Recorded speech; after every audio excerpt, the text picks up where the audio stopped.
بسم اللہ الرحمن الرحیم۔ اللہ کے نام سے شروع جو نہایت مہربان رحمت والا ہے۔ ویڈیو شروع کرنے سے پہلے میرے آپ سب بھائیوں سے اور دوستوں سے گزارش ہے کہ میرا اسلامی چینل ضرور سبسکرائب کریں اور بیل آئیکن پر کلک کریں تاکہ میری ہر آنے والی نئی ویڈیو آپ تک پہلے پہنچ سکے۔ ویڈیو کو لائک کریں اور شیئر کریں۔ آپ سب بھائیوں اور دوستوں کا بہت بہت شکریہ۔ قوم سمود کی سرکشی پر عذاب خداوندی کا ظہور اس طرح ہوا کہ پہلے ایک زبردست چنگھاڑ کی خوفناک آواز آئی، پھر شدید زلزلہ آیا جس سے پوری آبادی اتل پتل ہو کر چکنا چور ہو گئی تو عمارتیں ٹوٹ ٹوٹ کر تہس نہس ہو گئی اور قوم سمود کا ایک ایک آدمی گھٹنوں کے بل اوندھا گر کر مر گیا۔ قرآن مجید نے فرمایا کہ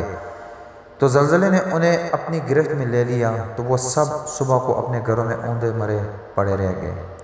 حضرت صالح علیہ السلام نے جب دیکھا کہ پوری بستی زلزلے کے جھٹکوں سے تباہ و برباد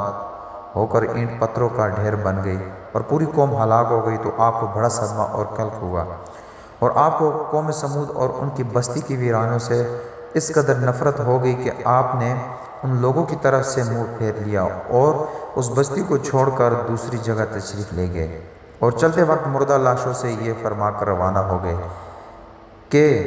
اے میری قوم، بے شک میں نے تمہیں اپنے رب کا پیغام پہنچا دیا اور تمہاری خیر خواہی کرتا رہا،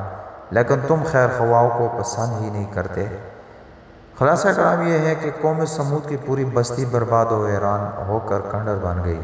اور پوری قوم فنا کے گھاٹ اتر گئی کہ آج ان کی نسل کا کوئی انسان روئے زمین پر باقی نہیں رہ گیا۔ دوستوں اور بھائیوں، اس سے ہمیں یہ سبق ملتا ہے کہ جب ایک نبی کی ایک اونٹنی کو قتل کر دینے والی قوم عذاب الہی کی تباہ کاریوں سے اس طرح فنا ہو گئی کہ ان کی نسل کا کوئی انسان بھی روئے زمین پر باقی نہ رہ گیا، تو جو قوم اپنے نبی کی آل و اولاد کو قتل کر ڈالے گی وہ عذاب الہی کے قہر سے کب اور کس طرح محفوظ رہ سکتی ہے۔